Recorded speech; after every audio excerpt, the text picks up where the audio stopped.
Was Adolf Hitler a self-made man?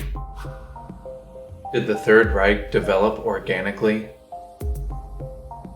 Today we will explore those questions as we investigate the years leading up to World War II and the destruction and plunder that ensued.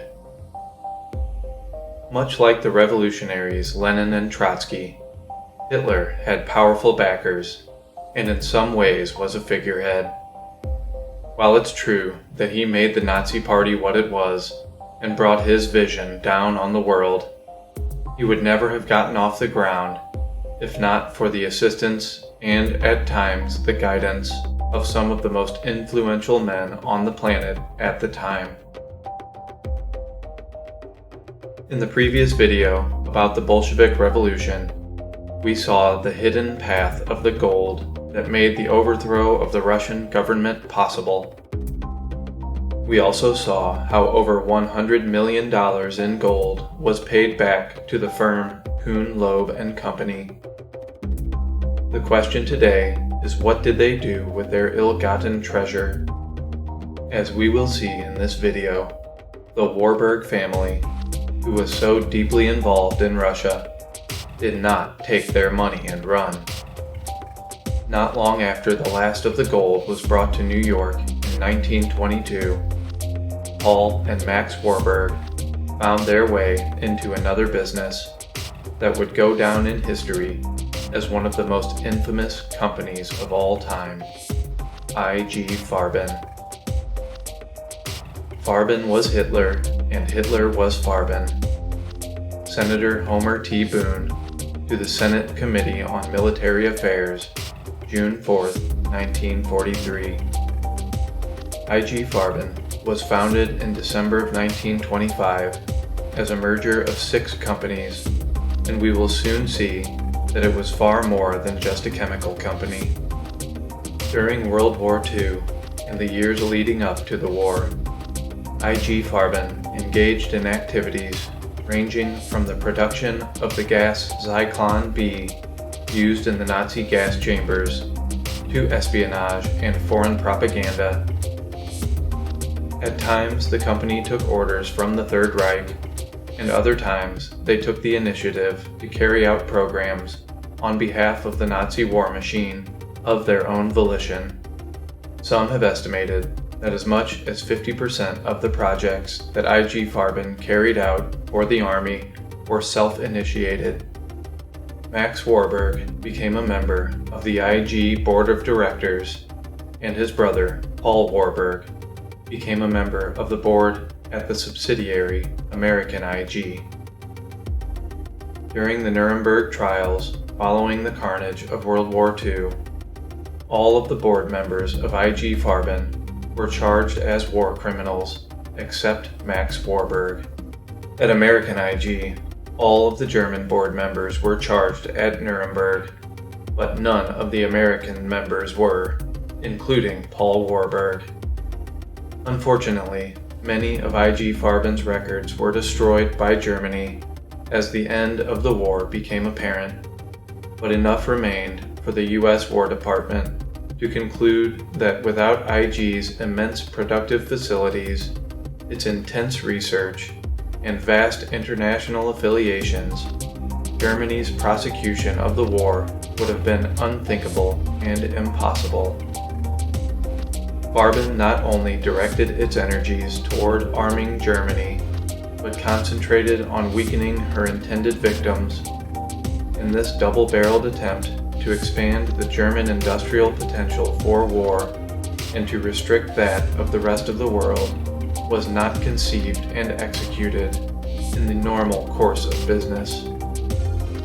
The proof is overwhelming that I.G. Farben officials had full prior knowledge of Germany's plans for world conquest and of each specific aggressive act later undertaken.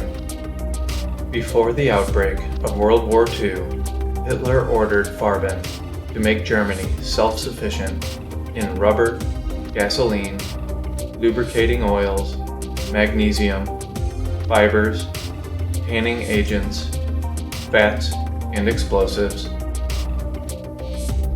By the end of the war, In 1945, IG Farben was producing for Germany 100% of synthetic rubber, 95% of poison gases, 90% of plastics, 88% of magnesium, 84% of explosives, 70% of gunpowder, 46% of aviation gasoline, and 33% of synthetic gasoline. Before IG was able to get its own production up to these levels, it procured materials from other companies like Standard Oil and Dow Chemical. In 1939, IG was sold $20 million of aviation fuel by Standard Oil. IG was loaned 500 tons of tetraethyl by the Ethyl Corporation, which they never paid for. Dow Chemical sold them large stockpiles of magnesium for explosives and bombs. By 1939, more than half of the products from IG Farben were considered to be of primary concern to the Wehrmacht. The company behaved as if it were a branch of the military for research and intelligence. This was carried out through its Economic Research Department, known as the VOWI. The VOWI operated in America through the companies American IG and Chemnico Inc. The company American IG was renamed and merged at different times throughout the 1920s and 30s. For simplicity, I will continue to refer to them as American IG in this video. Farben was able to overcome American attempts to keep them out of the U.S. economy through seizure of patents and high tariffs.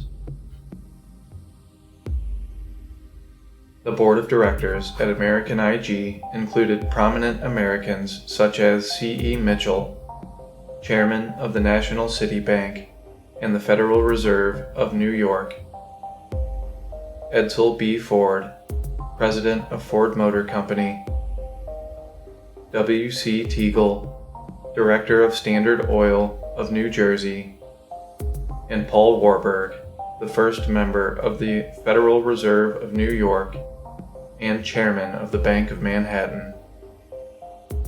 Chemnico was a New York corporation set up by Farben to collect military intelligence under the guise of everyday business. Chemnico had only one client, IG Farben. The following excerpt from Professor Anthony Sutton's book, Wall Street and the Rise of Hitler, summarizes the role of Chemnico and American IG in intelligence gathering. The Berlin Northwest 7 office of IG Farben was the key Nazi overseas espionage center. The unit operated under Farben director Max Ilgner, nephew of IG Farben president Hermann Schmitz.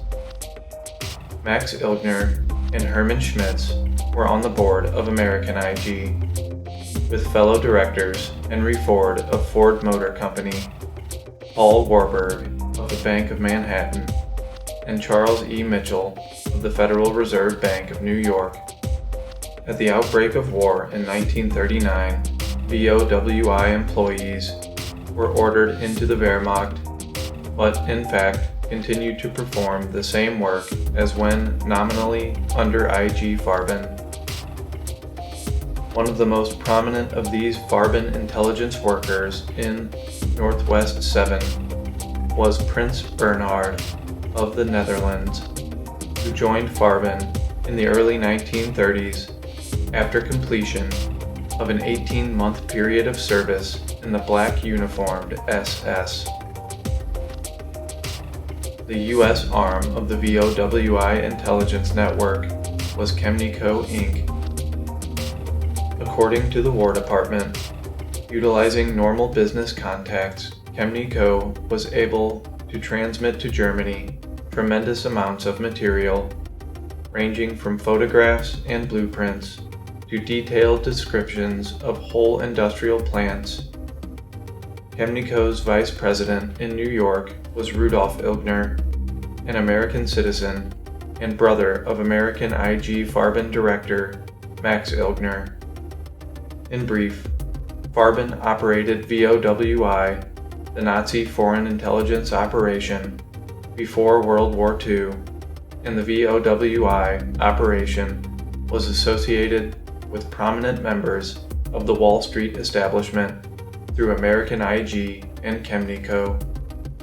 The U.S. War Department also accused IG Farben and its American associates of spearheading Nazi psychological and economic warfare programs through dissemination of propaganda via Farben agents abroad, and of providing foreign exchange for this Nazi propaganda.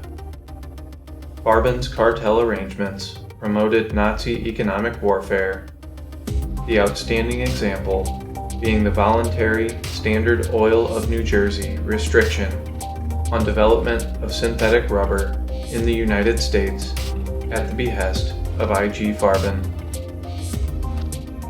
As the War Department report puts it, the story, in short, is that because of Standard Oil's determination to maintain an absolute monopoly of synthetic rubber developments in the United States, it fully accomplished IG's purpose of preventing United States production by dissuading American rubber companies from undertaking independent research in developing synthetic rubber processes.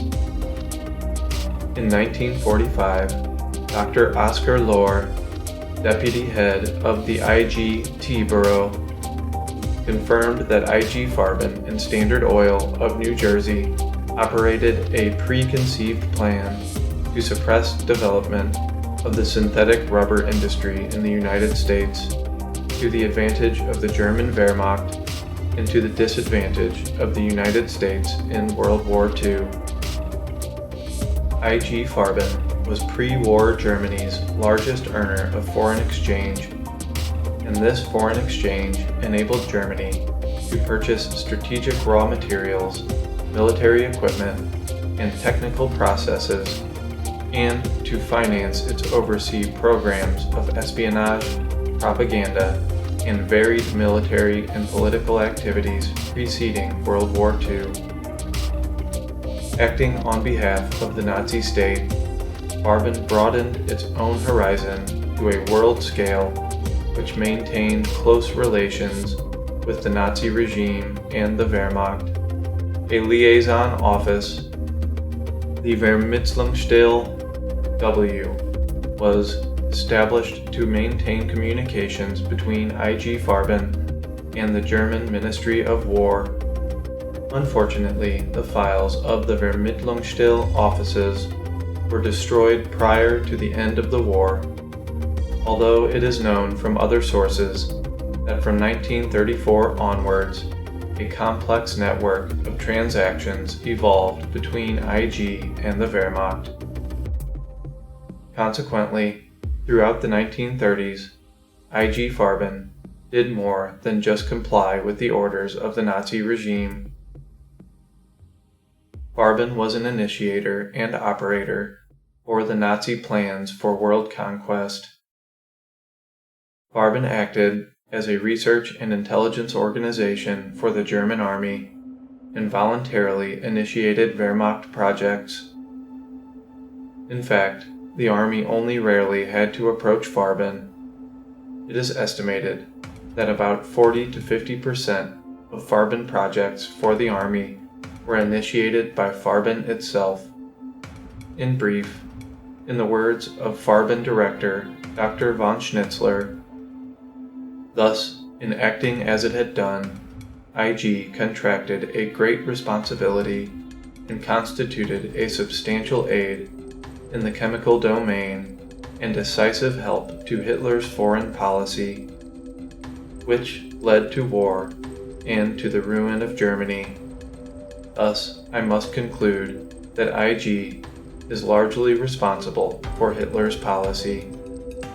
It is hard to grasp the impact that I.G. Farben had on the world through enabling Adolf Hitler and the Third Reich.